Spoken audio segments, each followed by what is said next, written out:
What's good, everybody? It's your boy, O'Shea Duke Jackson, back at it again with another episode of the Celebrity Junk. If you guys don't know, Indianapolis was the home of the WNBA All-Star game, and a few things happened in that particular weekend. Number one, the players came out with "pay you what you owe us" t-shirts, insinuating that the WNBA players are not being paid enough. All right, that was one of the themes there. And despite the so-called beef between Angela Reese and Caitlin Clark, they came together as a community and decided, look, we're gonna wear these shirts to support our sisters. All right, and so that was a big thing. But also, we saw something that was different. What was that we saw? Well, in the case of Courtney Williams, all right, she was there also. Now, she's not only a WNBA player, she's an All-Star. She's on the Minnesota Lynx, but also one of the things about her that's very interesting is that she's a streamer. So she was at Twitch, or on Twitch rather, and she was trying to get into this particular club in Indianapolis. And then this happened. What other line? Hey, boss man. Y'all got a section? Yo. It's down here, that is. No, but we with Angel though. With the sections, they gotta go, everybody gotta go there, they gotta verify who y'all are. So what the section's at? And I'll get the guy who's supposed to bring y'all in. Well, we in the W and shit, so we just got done at the All-Star game, so like, sorry, we don't need, I ain't even trying to be funny, but we should not be waiting in no line. Oh, God. Yeah, come on, you better hurry up while we get in. They going in. Come on. We getting in right now, come on. Yeah, she with me, what you doing? I know, I need to count, Tati, go, Tati, go. I'm good, Tati, go. Y'all with me, go, mom. These are my people. Man, y'all, why we finna go, bro? Cause they doing too much. Come on. So as you can see, she's there with some other young ladies, and obviously some of these ladies, we can assume what their sexuality is, and they are not allowed in the club, all right? Now, this person says Golden State Valerie's report, if All-Star was in the Bay, Courtney Williams and Natasha Hedeman, stud buds would have been good. We're used to celebs in the club. Indiana spots be dead. Most weekends got 48 hours of buzz and fumbled. So according to this individual, like, look, you guys don't even be out there like that, and then you have a high profile person in the club trying to come there and stream, and then that person gets turned away. DJ Akademiks had a unique take on this also, and let's check him out. Apparently the bouncer just kind of looked at him like, what the are y'all here for? First of all, I'm with the bouncer. I'm not letting no manly looking chick with a wife beater in the club like, yo, come on, man. We trying to let bad bitches in here. Like, yo, why are you even coming to this club? Maybe you need to go to that other club. Watch this. Hey, boss man. Hey, boss man. Y'all got a section? Yeah.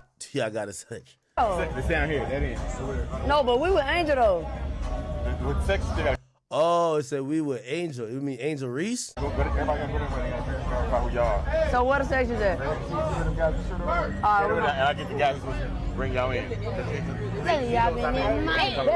Well, we in the W and shit, so we just got done at the All-Star game. You know what's so funny? She said we in the W. Everybody's probably looking around like, the W Hotel? What the hell does that for? Bro, nobody gives a about the WNBA. Like, I'm sorry to tell y'all. Yo, we in the W. Like, they got like an abbreviation. Yo, but we in the W, though. We in the W, though. Bring y'all in. Chat, I'm not letting no... Yo, if I'm the bouncer, man, call me prejudiced. Man, I ain't letting no studs up in the club. Yo, you come here with a big titty and a big ass. Come here with a BBL. BBL bandits, come here. All BBL bandits. Yo, you got a buzz cut with a wife beater? Yo, back up. Back up. Back the up. Come here. Come here. Come here. Yeah, you come in here. You a over here. What? Yo, if I'm the club owner, I'm giving a bouncer a raise. If I'm the club owner, I want in there that's going to be in there popping ass, making throw money in the air, buy more bottles. The type of ambiance going to be up in the club when you think spend money when they're looking around. It's a bunch of studs.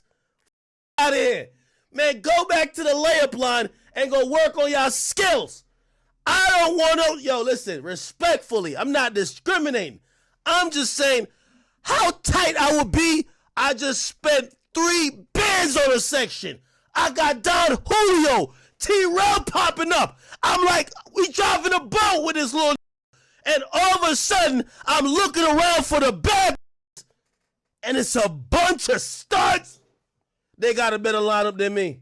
So DJ Akademiks, as you know, his style of doing things, it was a little bit more, let me say, a little bit of roasting, and he doesn't really, we already know how he feels about homosexuality and all that. But I'm gonna break it down to its core, okay? And I've covered several states where women are just not getting in the club. I've talked about it in Los Angeles. I've talked about it in Miami. And all of these women are heterosexual women, very beautiful women, okay? And what is my take on this? I'm gonna tell you. My take on this is this. If you look like you are not a person that brings some level of professionalism or money to a spot, or you bring it down, regardless of what your race might be, and again, we already know blacks and having a stigma of being a black club or a black event has its risks, all right, based on what may happen. We understand that. But in the case, what I'm looking at with her, I don't think this is a gay thing or a gay discrimination thing. It's just like, look at how you dress. So you see that she thought that she was going to have some entitlement. She says, we in the W. So DJ Akademiks points out that what's the W? Again, now, some of these ladies may think that people know, that people understand what the WNBA is, who the players are.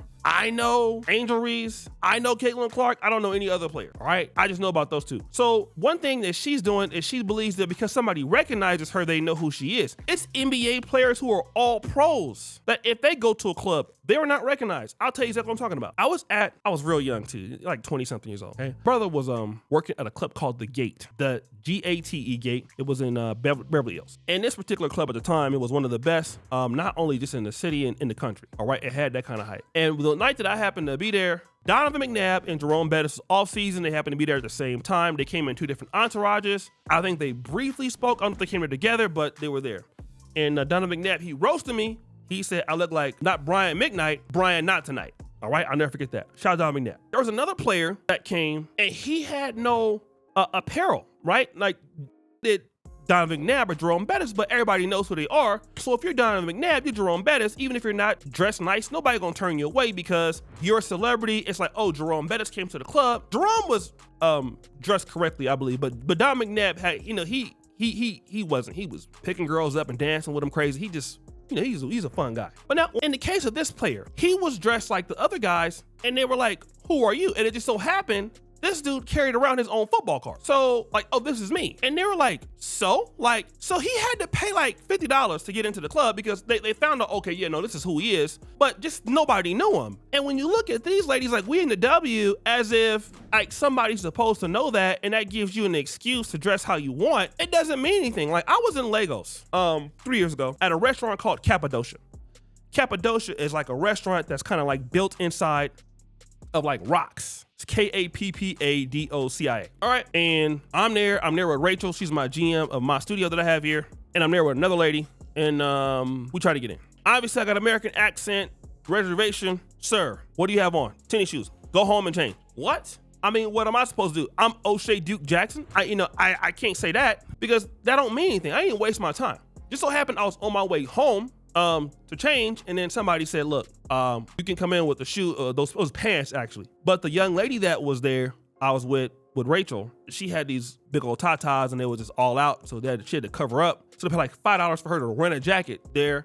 And so we went in, right? But again, I'm out there with that, the 50 Cent wife beater on, a whole bunch of other chicks that might not be dressed. And again, when you have a high level establishment and you looking at people who probably don't spend money, you're not letting them in your, and based on what they earn, you not in the club. Even if you have a reservation with Angel Reese, y'all are not big spenders. And the guys who really are spenders in there, they're gonna turn around, look at this and be like, why is we here? And then when you got entitlement, you go in the club and you act any kind of way. And a lot of folks just don't want to be around a certain class. And it really got nothing to do with sexuality. Everybody understands there's gay people there, whatever, in the country, right? But if people think that you're gonna bring like the hood with you, even with the blacks, people are turning certain blacks away Because if you get the stigma that your club is a black club, and this is still wrong, by the way. I advocate for blacks having their own stuff. But in California, beautiful black women eventually bring two things to club owners. This is what I heard. Number one, they friends who are not as cute as them. Number one, allegedly, okay? This is what I've heard. Two, dudes who want to get with them that they don't want, but these dudes are like pookies and they don't spend money, but they cause problems and fight. That's why you see sisters in some of these high-end places get turned around, not because of them, but for the issues that they supposed to allegedly be bringing. That's the situation. So guys, what do you think? It's your boy, O'Shea Duke Jackson, back at it again with another episode of The Celebrity Drunk. Appreciate you for all you do. Subscribe to the bell. We're out.